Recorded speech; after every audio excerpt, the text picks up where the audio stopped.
চট্টগ্রাম আকবর শাহের city gate এলাকায় দাঁড়িয়ে থাকা একটি কাভার্ড ভ্যানের পেছনে পিকআপের ধাক্কায় ৫ জন নিহত ও ৩ জন গুরুতর আহত হয়েছেন। নিহত আহতরা সবাই মাছ বিক্রির উদ্দেশ্যে ভাটিয়ারি থেকে নগরীর ফিশারি ঘাট যাচ্ছিলেন। স্থানীয়রা জানান, পিকআপটি নিয়ন্ত্রণ হারিয়ে কাভার্ড ভ্যানকে ধাক্কা দিলে ভোর ৪:৫৫ দিকে দুর্ঘটনা ঘটে। নিহতদের মধ্যে ৪ জনের নাম জানা গেছে। তারা হলেন রনি দাস, আকাশ দাস, অজিত দাস ও গাড়ি চালক সোহাগ। পুলিশ জানিয়েছে ৩ জন ঘটনাস্থলে নিহত হন।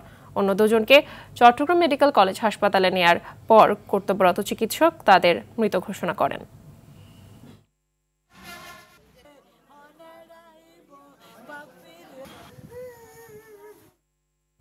দর্শক, এ বিষয়ে আরো জানাতে চট্টগ্রাম থেকে সরাসরি যুক্ত হচ্ছেন সহকর্মী সাইফুল মাহমুদ।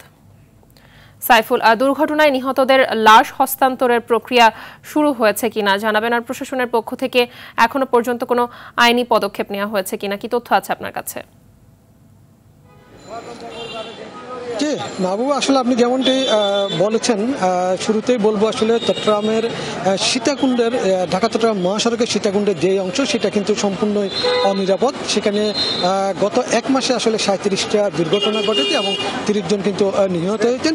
এই 5 জন যদি যুক্ত করি তাহলে কিন্তু আসলে একই সাথে সেখানে কিন্তু আরো 35 জন মোট নিহত হয়েছেন। আমি এখানে আপনাদেরকে একটু দেখানোর চেষ্টা করছি। এখানে কিন্তু সকাল থেকেই কিন্তু আসলে প্রশাসনের ঊর্ধ্বতন কর্মকর্তারা এসেছেন এবং লাশের আত্মীয় স্বজন এসেছেন এবং এখানে কিন্তু একটা পরিবেশ কিন্তু একেবারে বাড়ি হয়ে উঠেছে কান্নাকাটিতে।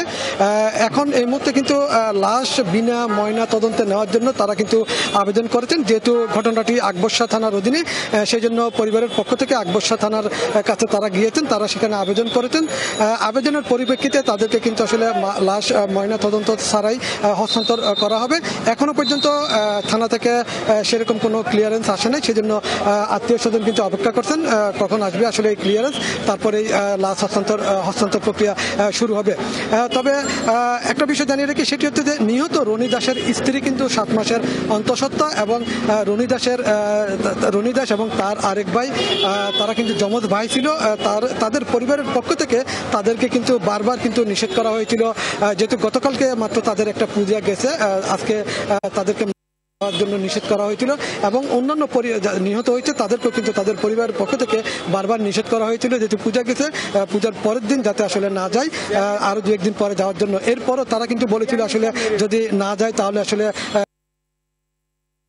সবাই ভোর 4টার সময় তারা কিন্তু আসলে একটা পিকআপ নিয়ে রওনা দেয়। সেই সিটি গেট এলাকায় আসলে দাঁড়িয়ে থাকা একটি কাভার্ড ভ্যানকে ধাক্কা দেয়। সাথে সাথে সামনে থাকা ড্রাইভার সহ 3 জন ঘটনাস্থলে মারা যায় এবং পরবর্তীতে আহতদেরকে উদ্ধার করে মেডিকেল কলেজ হাসপাতালে নিয়ে আসলে কর্তব্যরত চিকিৎসক 2 জনকে মৃত ঘোষণা করেছেন। মোট 5 জন মারা গেছেন এবং যেই 4 জন আসলে আহত আছে তাদের মধ্যে একজন গুরুতর, তার অবস্থা কিন্তু খুবই খারাপ বলে জানিয়েছেন। তবে কিছুক্ষণ আগে এখানে জামাতের মহানগরের আমির তিনি পরিদর্শন করে গেছেন এবং তিনি সবার সাথে দেখা করে গেছেন এবং তিনি জানিয়েছেন তাদেরকে আর্থিকভাবে হয়তো তিনি কিছুটা সহযোগিতা করবেন বলে জানিয়েছেন। তবে পুলিশ প্রশাসনের পক্ষ থেকে জানিয়েছেন তারা কিন্তু একটি মামলা দায়ের করবেন বলে তারা জানিয়েছেন। ধন্যবাদ আপনাকে।